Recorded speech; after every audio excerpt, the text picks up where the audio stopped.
हमारे व्यूअर्स के लिए रिकमेंडेशंस पूरी कर लेते हैं। जय, बताएं आपके ट्रेड्स क्या होंगे? तो good afternoon Dimpy ji, good afternoon Priyanka ji and Abhishek ji. Navratri की आप सबको हार्दिक शुभकामनाएं। सो पहला जो ट्रेड रहेगा वो जीएनएफसी पर रहेगा। आज के दिन में जैसे आपने बताया न्यूज इवेंट फ्लो है, बट यहाँ पर टेक्निकली भी जीएनएफसी में काफी राउंडिंग बॉटम का ब्रेकआउट आया हुआ है।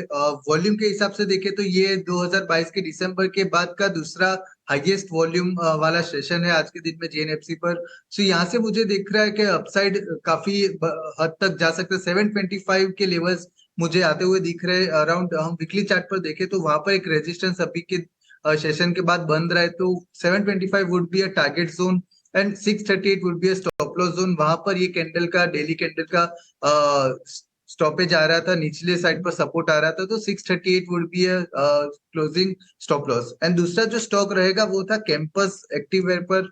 कैंपस एक्टिववेयर की बात करें तो ये स्टॉक पिछले कुछ टाइम से अराउंड 284 के अराउंड सपोर्ट ले रहा है। अराउंड 2023 की बात करें तो इसने तीसरी बार यहाँ पर सपोर्ट किया, रिबाउंड दिखाया है। तो यहाँ से कैंपस एक्टिववेयर पर बाय की सलाह रहेगी। 309 का टारगेट रहेगा और स्टॉप लॉस के तौर पर 284 जो सपोर्ट जोन था वही स्टॉप लॉस हमारा रहेगा। अपसाइड में मुझे लग रहा है 309 जो वीकली चार्ट पर 50 डे और 21 डे मूविंग एवरेज के 21 डे मूविंग एवरेज के वहां पर प्लेस हो रहा है। सो वहां पर एक टारगेट बन सकता है और कैंपस एक्टिववेयर रिस्क रिवॉर्ड रेशियो के हिसाब से बहुत बेहतर स्टॉक पिक्स लग रहा है जी। इंडेक्स को हम छोड़ ही देते हैं, अगर आपको लगता है कि कुछ बताने लायक है तो बताइएगा। अदरवाइज जो तस्वीर दिख रही है ये 40 अंक की रेंज 4 घंटे बिल्कुल उससे बाहर निकलने की कोशिश भी नहीं हुई। स्टॉक्स में मूवमेंट हो रहे हैं, तो इंडेक्स में अगर कोई ट्रेड तो वो बता दीजिए, अदरवाइज सीधे स्टॉक्स पे चले जाते हैं। बिल्कुल, गुड आफ्टरनून एवरीवन। देखिए, मुझे लग रहा है कि मार्केट जो है वो अगर देखा जाए तो काफी रेजिलिएंट मार्केट है।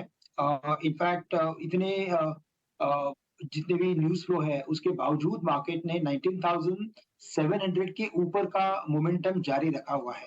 अदरवाइज मुझे लगता था कि मार्केट 19,500 या 600 के रेंज में आ सकता है, लेकिन वो अभी सिनेरियो नहीं है।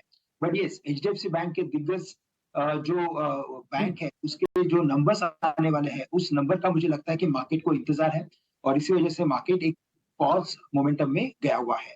हमें लगता है ये रेंज रहेगी, लेकिन अगर मार्केट ने किसी भी रीजन से अगर 19,850 के लेवल्स को अगर क्रॉस किया और बैंक निफ्टी ने अगर 44,800 के लेवल्स को क्रॉस किया तो फिर मुझे लगता है कि इस मार्केट में अच्छी खासी शॉर्ट कवरिंग बनेगी और मार्केट एक बार 20,000 के लेवल्स को छू सकता है उस केस में, और बैंक निफ्टी एक बार 45,500 के लेवल्स को छू सकता है। तो ये एक ओवरऑल सिनेरियो बना है। तब तक मुझे लगता है कि मार्केट इसी रेंज में ट्रेड करते हुए नजर आएगा। स्टॉक स्पेसिफिक अगर बात करें तो मुझे लगता है यस, रियल एस्टेट स्टॉक्स में अच्छी खासी तेजी है, वहां पे मोमेंटम और बरकरार रहेगा।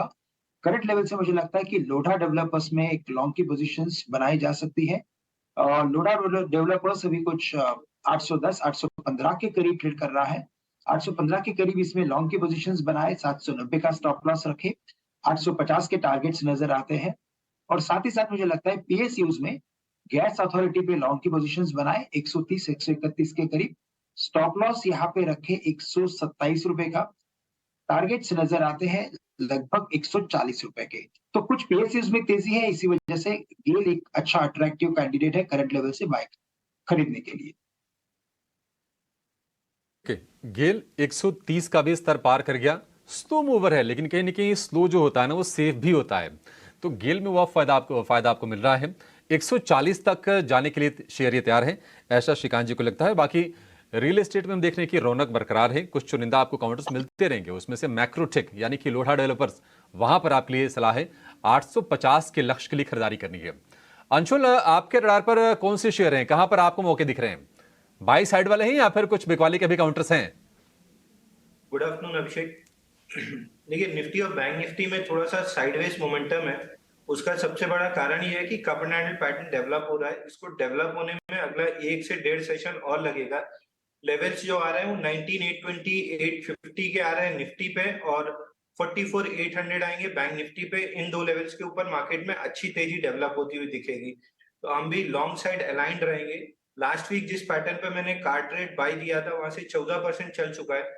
उसी पैटर्न पे लगभग गुजरात एल्कली ने आज ब्रेकआउट दिया है। 780 पे बाइंग रहेगी, एक 3 से 4% का क्लोजिंग स्टॉप लॉस रहेगा 750 का। ऊपर 10% ये स्टॉक मूव कर सकता है 855 तक। दूसरा बाय कॉल रहेगा कॉफी डे पे। इसमें वीकली पे देखें तो इंट्रा वीक 35% की मूव मिली थी, उसके बाद 5 हफ्ते निकल गए, ये साइडवेज एक इनसाइड बार बना रहा है वीकली चार्ट्स पे, टाइटली कंप्रेस्ड है। अब यहाँ से ब्रेकआउट मिलता है 50.5 पे तो लॉन्ग करना चाहिए। 48 के स्टॉप लॉस से लगभग 4-5% का स्टॉप लॉस रहेगा। ऊपर में